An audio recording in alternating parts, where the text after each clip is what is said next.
Hello दोस्तों, स्वागत है आपका हमारे यूट्यूब चैनल कॉमिक फैन पर।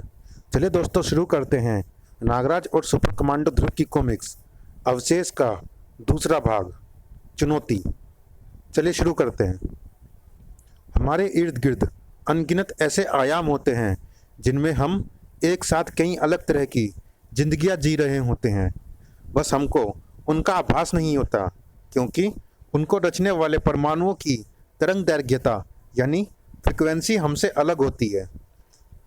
और इस तथ्य को दूसरे आयाम से आकर नागरानी सच साबित कर चुकी है।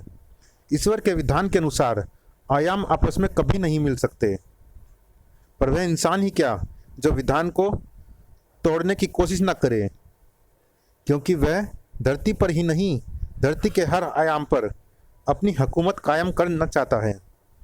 और इस तरह से होती है विनाश की शुरुआत, जब देते हैं दो आयाम के रक्षक एक दूसरे को चुनौती। संजय गुप्ता पेश करते हैं राज कॉमिक्स है मेरा जुनून। रात के सुनसान सन्नाटे में भी भों भों वाओ राजनगर में घट रहे उफ उफ किसी भी हादसे की खबर जंगल की आग से भी ज़्यादा तेजी से फैलती है, और जानने वाले इसे जान भी लेते हैं और समझ भी लेते हैं। थैंक यू फ्रेंड, लेकिन इसको मैं कैसे बचाऊंगा? मेरे पास ना तो फायर एक्सटिंग्विशर है और ना ही पानी का कोई स्रोत है। एक ट्राई मारी जा सकती है। उम्मीद है कि इससे निकलने वाली कार्बन गैसेज आग का संपर्क हवा से काट देगी। आप घबराइए मत, मैं आपको अभी अस्पताल ले चलता हूँ। बाबा में अख पहले ये रख लो। क्या है इसमें? इसमें हमारी दुनिया की जान है।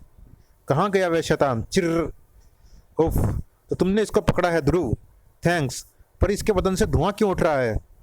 जब मैंने इसे देखा तो इसका बदन लपटों में घिरा हुआ था। मैंने सिर्फ इसकी आग बुझाई है। पर ये कौन है और आप कौन है?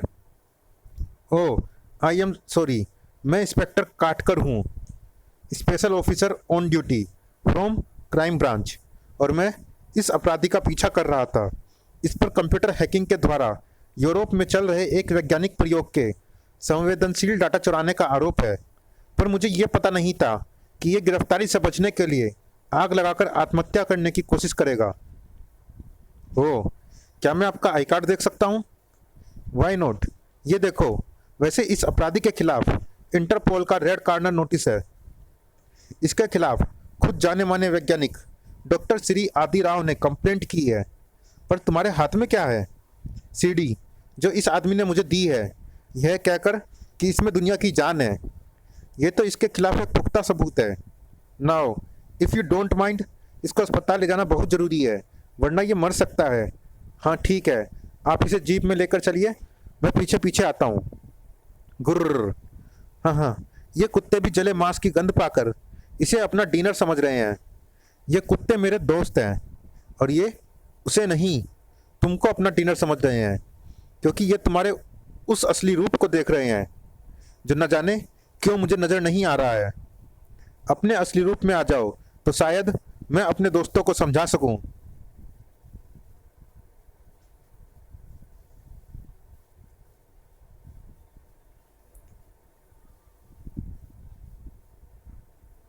मैं वह रिपोर्ट पढ़कर ही छानबीन करने के लिए निकला था। रिपोर्ट के अनुसार यह राजनगर के इस इलाके में ही था। इसका पता किसी को मालूम नहीं था, पर तुमको इसका पता कैसे था? हालांकि तुम ध्रुव जरूर हो, पर मैं कौन हूँ ये जानने की कोशिश ना ही करो तो अच्छा है। वैसे मैं गलत नहीं कह रहा हूँ ध्रुव, मुझे पता है इस आदमी के खिलाफ सचमुच इंटरपोल का अलर्ट है। हमारे पास जो तकनीक है उसे तुम सपने में भी नहीं सोच सकते। अब तुमने अपराधी को पकड़ लिया, तुमको अपराधी मुबारक हो। मेरा काम हो गया है, अब मैं यहाँ से जा रहा हूँ। एक मिनट, अपराधी का अपराध सिद्ध करने के लिए सबूत भी जरूरी होते हैं। अभी मैं तुमसे उलझना नहीं चाहता, क्योंकि मुझे इस आदमी को अस्पताल पहुँचाना है। इसलिए तुम जा सकते हो, पर ये सीडी मुझे देकर। रिपोर्ट इसके खिलाफ हेड्रोन कोलाइडर प्रोजेक्ट के जन्मदाता प्रोफेसर श्री ने लिखवाई थी, और रिपोर्ट में उनके प्रोजेक्ट के डाटा की हैकिंग का भी जिक्र था। ये सीडी उस हैक डाटा का सबूत है और तुम्हें इसकी कोई ज़रूरत नहीं है। लाओ। ठीक है, लो, पकड़ लो। अरे, ये तो हाथों की रगड़ से आग पैदा कर रहा है। वी, अब तुमने सबूत नष्ट करने का अपराध किया है और अब मुझे इस बात का भी शक हो रहा है कि ये आदमी खुद नहीं जलाता, इसे तुमने जलाया है। करेक्ट। और कैसे जलाया, इसका नमूना भी मैं तुमको दिखा देता हूँ। कमाल है, ये तो आदि मानवों की तरह रगड़ से आग पैदा कर देता है और यहाँ पर आग से बचने के लिए कुछ भी मौजूद नहीं है। अब मैं बगैर इससे निपटे यहाँ से नहीं जा सकता, पर इस जले हुए आदमी को अस्पताल पहुँचाना भी ज़रूरी है। कुछ तो अजीब है यहाँ पर। जिस आदमी की रिपोर्ट एक सुपर वैज्ञानिक ने खुद लिखाई, उसके पीछे ये नमूना क्यों पड़ा है? कहीं ये भी वहीं से तो नहीं आया जहाँ से वे आदि मानव और भीमकाय प्राणी आए थे? अगर ऐसा है तो फिलहाल तो इसको रोकना और भी ज़रूरी हो गया है। आओ, अब तो इस आग की लड़ी को बुझाना ही होगा। पर यहाँ ना तो पानी है और अब बाइक का धुआं करने का मौका ये देगा नहीं, तो अब क्या बचा? अरे, यहाँ तो आग बुझाने वाले मिश्रण भी हैं और यंत्र भी। वो ओ वाओ आओ। वह मिश्रण था मिट्टी और यंत्र थे ध्रुव के साथी। भला मिट्टी खोदने के लिए कुत्तों के पिछले पैरों से ज़्यादा तेज काम करने वाला यंत्र इंसान आज तक बना पाया है? और यह तो जगत विदित है कि मिट्टी आग को बुझा देती है। कमाल है, तू तू बच गया। मैंने तो सोचा था कि तुझे मारकर सीढ़ी ले लूँगा। अरे, अब तू कहाँ जा रहा है? ओ समझा, तू इसे जीप में लेकर अस्पताल जाना चाहता है, पर यह जीप मेरी है, तुझसे तो स्टार्ट भी नहीं होगी। मैं जानता हूँ और मैं यह भी जानता हूँ कि तू मुझे यहाँ से जाने भी नहीं देगा, पर ना मैं यहाँ से जाऊँगा और ना ही ये आदमी यहाँ रुकेगा। ये दोनों बातें एक साथ कैसे हो सकती है? ऐसे। जाओ दोस्तों, इसको सीधा इमरजेंसी में लेकर जाना। मैं तब तक कमांडो हेडक्वार्टर में भी संदेश भेज दूंगा। तू समझता है कि ये कुत्ते उसे समय रहते अस्पताल पहुंचा पाएंगे? खैर, वह मरे या जिए, उससे मुझे कोई फर्क नहीं पड़ेगा। तू बस ये सीढ़ी मुझे दे दे, वरना तू यही सोचता रह जाएगा कि तेरा दिमाग तुझे बचाएगा या तू अपने दिमाग को बचाएगा। सीढ़ी खत्म, मेरा काम खत्म, पर तुझे खत्म करने की इच्छा को मैं रोक नहीं पा रहा हूँ। अब ये गोले मैं तब तक फेंकता रहूँगा जब तक तू खुद आग का गोला नहीं बन जाता। आग का खेल बहुत हो गया। आग को बुझाने की कोशिश करते रहना बेकार है। अब आग को भड़काने का समय आ गया है। भागने की सोच रहा है, पर भागेगा कहाँ? चारों तरफ तो आग की बारिश हो रही है, पर एक चीज़ बची हुई है, तू। ये तूने क्या किया? मैं चाहता तो टंकी को उखाड़ कर भी तुझ पर फेंक सकता था, पर ऐसा करने से तेरे जैसा गधा भी मेरा प्लान समझ जाता। इससे पहले कि यह आग मेरे वापस जाने के माध्यम को भी नुकसान पहुंचाए, मुझे वापस चले जाना चाहिए। यह भी वैसे ही गायब हुआ जैसे प्राचीन नगरी के प्राणी। मेरा शक सही है। क्या था इस सीढ़ी में जिसको लेने के लिए ऐसी सुपर शक्ति को आना पड़ा? अब तो इसका रहस्य वही आदि मानव बता सकता है। अगर वह जिंदा बच गया तो। वो डॉग स्लेज देखते ही मैं समझ गया था कि यह तुम्हारा मरीज है। अभी तक वह मरा नहीं है, पर यूँ समझो कि जिंदा भी नहीं है। 70% बर्न है, सेकंड और थर्ड डिग्री के, यानी अभी वह कुछ भी बताने की हालत में नहीं है। मैं हूँ, मुझसे पूछो। श्वेता, तू यहाँ पर क्या कर रही है? इसे दिखाने लाई हूँ मैगी को। इसे क्या हुआ? कुछ नहीं। फिर क्या दिखाने लाई है? अस्पताल। ये मेरी यूनिवर्सिटी की फ्रेंड है, पूरी दुनिया की अलग अलग हेल्थ फैसिलिटीज़ पर रिसर्च कर रही है। वैसे तुमने मेरा सारा इंप्रेशन ख़राब कर दिया। मैंने इसे बताया था कि मेरे भाई का दिमाग दुनिया में सबसे तेज है, पर तुम्हारे अनइंटेलिजेंट सवाल, ओ माय गॉड। वैसे ये साइकियाट्रिस्ट है, दिमाग की डॉक्टर। तुम्हारी अपॉइंटमेंट ले लूँ? तेरे बाद, सिस्टर्स फर्स्ट। इसकी शक्ल भी इतनी जल गई है कि पहचान कर पाना भी मुश्किल हो रहा है, पर इसके खिलाफ तो इंटरपोल की रिपोर्ट है। रिपोर्ट इस क्षेत्र में मौजूद अज्ञात कंप्यूटर हैकर के खिलाफ थी। अगर हम इसको लोकेशन पर पकड़ते तो पहचान हो जाती, पर अब तो तलाशी अभियान चलाना पड़ेगा। इसके पास कोई ऐसी चीज़ मिली जिससे कि इसको पहचाना जा सके। नो, ये घर से जब जेब झाड़ कर निकला था, इसके पास कुछ नहीं था सिवाय इस अंगूठी के और इस सीढ़ी के जो जलकर राख हो चुकी है। इसको देखकर तुमको कुछ याद आता है मैगी? अरे, ये तो बिल्कुल उसी डिज़ाइन की रिंग है। Every student of Cambridge knows this design. तुम दोनों किस डिज़ाइन की बात कर रही हो? भैया, एक और सिली क्वेश्चन, अंगूठी की और किसकी? ओ, मेरा मतलब किसकी अंगूठी के डिज़ाइन से मिल चलती है ये अंगूठी? प्रोफेसर सिरी की।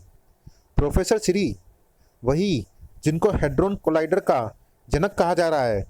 यस ब्रदर, वो हमारे यहाँ विजिटिंग प्रोफेसर रह चुके हैं। यही अंगूठी वाली उंगली हिला हिलाकर समझाते थे। ये अंगूठी तो इस आदमी की है, और वह भी प्रोफेसर सिरी जैसी। इस वक्त वे कहाँ पर मिलेंगे? In Geneva. Hadron collider lab is his new house. Professor सिरी ने ही इस अनजान हैकर के खिलाफ रिपोर्ट लिखाई थी, और इसके साथ में ठीक उनके जैसी ही अंगूठी। मामला संयोग से कहीं ज़्यादा ही लग रहा है, और इसके तार कहीं ना कहीं प्राचीन नगरी और शायद भूकंप से भी जुड़ रहे हैं। श्वेता, मुझे तुरंत जिनेवा जाना है प्रोफेसर सिरी से मिलने। अरे, वो किसी से नहीं मिलते, पर हाँ, अगर उनकी फेवरेट स्टूडेंट को घुमा फिरा कर लाओ तो बात बन सकती है। यानी तू? यस, मैं तो हूँ, पर मैगी की उनसे ज़्यादा पहचान है। तब तो तू सबसे पहले अपनी सहेली मैगी नूडल से उनका इलाज करा। Okay, as you wish. जाओ, बर्बाद कर लो पेट्रोल। अच्छा चल, मुझे क्या दिक्कत है, तू मेरे कंधे पर बैठ के थोड़ी जाएगी। मैगी को तो जिनेवा जाना ही है, तो साथ में मैं भी जाऊंगी, और 10-12 दोस्तों को ले चल। पहले मम्मी पापा से परमिशन लेकर आ, उसके बाद प्राचीन नगरी तक जाना होगा। प्लेन तो अभी तक वहीं खड़ा है। Maggi, yippee! फटाफट यहाँ की रिपोर्ट निपटा। आधे घंटे में we are going to Geneva. Shweta ने स्थिति की गंभीरता को समझने में देर नहीं लगाई थी। परिस्थिति उसके अनुमान से कहीं ज़्यादा गंभीर होने वाली थी। तिलिस्मी शक्तियों में इस ब्रह्मांड में मौजूद हर ज्ञात और अज्ञात शक्तियों का अंश होता है। तिलिस्मी शक्तियाँ बनी ही हैं हर मौजूद शक्ति का अंश लेकर, इसलिए ये किसी भी शक्ति का पथ तलाश सकती है, चाहे वे शक्तियाँ वैज्ञानिक प्रामाणिकता रखती हों या नहीं। ये तो मैं समझ गया, पर इसका प्राचीन नगरी से क्या संबंध है? क्या वह नगरी किसी तिलिस्मी शक्ति का नतीजा है? नहीं, ये चुंबकीय शक्ति का नतीजा लग रहा है। कुछ अनुष्ठान और करने होंगे, पर इतना है कि ये भूकंप और नगरी आए नहीं हैं, लाए गए हैं, मेरी तरह। नागरानी, तुम यहाँ कैसे? यह तो मुझे भी नहीं पता। मैं तो एक अपराधी के पीछे एक ब्लिम्प पर से कूदी थी। हवा में ही सीन बदल गया और मैंने अपने आप को प्राचीन नगरी में पाया। पर सोडांगी को क्या हुआ? सोडांगी प्राण जाए पर वचन न जाए पर अमल कर रही थी। प्राचीन नगरी में ये एक नई सोडांगी से टकरा रही थी। सोडांगी से टकरा रही थी? वह स्थान एक आयाम द्वार है नागराज। न जाने उसे किस कारण से खोला गया है, पर कारण जो भी हो, कम से कम अच्छा तो नहीं हो सकता। वह आयाम द्वार विनाश का द्वार साबित हो सकता है। उसको नष्ट करना होगा। ये सही नहीं होगा नागरानी। बगैर जाने बूझे इतना बड़ा कदम उठाना उचित नहीं है। कहीं ऐसा ना हो कि उस आयाम द्वार से छेड़छाड़ करके हम कोई और बड़ी मुसीबत मोल ले लें। यह जानने का कोई पक्का तरीका नहीं है। मैं तुम दोनों से ही सहमत हूँ, इसीलिए बीच का रास्ता निकालना होगा। हम पुरानी नगरी को आंशिक रूप से नष्ट करेंगे और नतीजों का इंतजार करेंगे। आगे की कार्यवाही उन नतीजों पर ही निर्भर होगी। इस प्रकार से तुम्हारे वापस जाने का रास्ता भी खुला रहेगा नागरानी। नगरी नष्ट होने से तुम खुद यहाँ फंस सकती हो। मेरे पास नागू का संकेत आ चुका है। मैं उसे कुछ ढांचे नष्ट करने के नाग संकेत भेज देता हूँ। मैं भी वहीं जाती हूँ, वापस जाने का रास्ता ढूंढने। एक पल रुको नागरानी, मैं तुमसे कुछ जानना चाहता हूँ। कहिए वेदाचार्य जी। तुम्हारा पुत्र कैसा है नागरानी? मेरा पुत्र यानी नागराज की मानस संतान, वह कुशल है।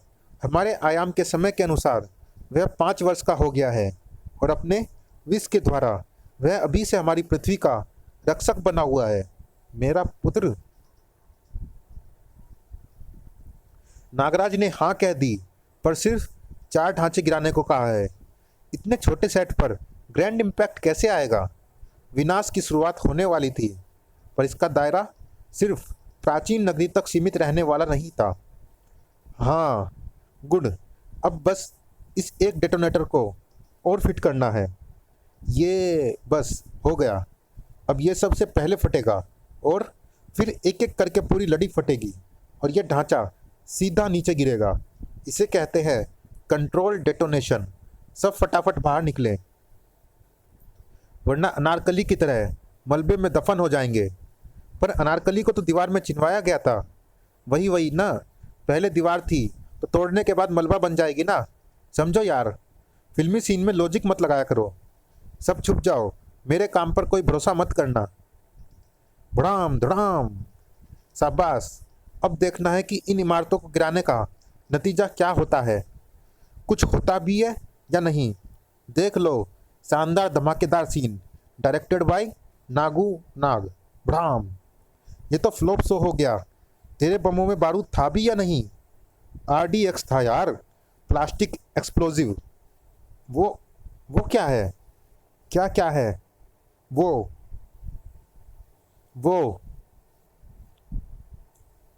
ओए, कौन है जिसने मेरे सीन को कट कर दिया? ये तो क्या ये सचमुच नागराज? ओए, तुम तो मेकअप चेंज करके आए हो।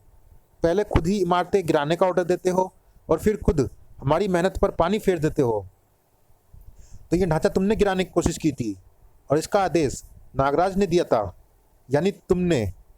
एक मिनट नागू, नागरानी ने डुप्लीकेट सोडांगी की बात कही थी। कहीं ये नागराज तो डुप्लीकेट नहीं है? करेक्ट। स्टंट सीन तो वैसे भी डुप्लीकेट ही देते हैं। अभी मैं इसको सेट से बाहर करता हूँ। ये नागराज का एक डुप्लीकेट है, पर मेरे तो ढेर सारे डुप्लीकेट है। डोंट माइंड यार, स्टार स्टेटस का चक्कर है बस। ये नागराज तो सीधे खिंच। ये जानता है कि वे तुम्हारे प्रतिरूप थे। नागू से टक्कर। अच्छा तो भाई डुप्लीकेट, अब अपने हाथ नागू की गर्दन तक पहुंचाकर दिखा। पर एक छोटी सी प्रॉब्लम है। उसके लिए तुमको अपना हाथ इन पत्थरों से पार निकालना होगा, और वह भी अपना मकबरा यानी पिरामिड पूरा होने के पहले पहले। आहा, मैं जीता। नागू ठहरो, इस पर यूं हमला करना व्यर्थ है। हमको कुछ इमारतें गिराने की इजाज़त मिली है, पर कहाँ यह नहीं बताया गया है। यह कितना भी शक्तिशाली हो, पर एक साथ 4 जगहों पर नहीं पहुंच सकता। जाओ और जाकर चार अलग अलग क्षेत्रों में एक एक इमारत गिरा दो। नागराज कुछ भी कर सकता है, फिर देखते हैं कि ये क्या कर पाता है। नागराज कुछ भी कर सकता है। एक साथ 4 जगह तो क्या, 4000 जगहों पर भी रह सकता है। ये तो घातक वार कर रहे हैं, तो हमने भी विष का त्याग नहीं किया है। ये घातक वार करेंगे तो हम महाघातक करेंगे।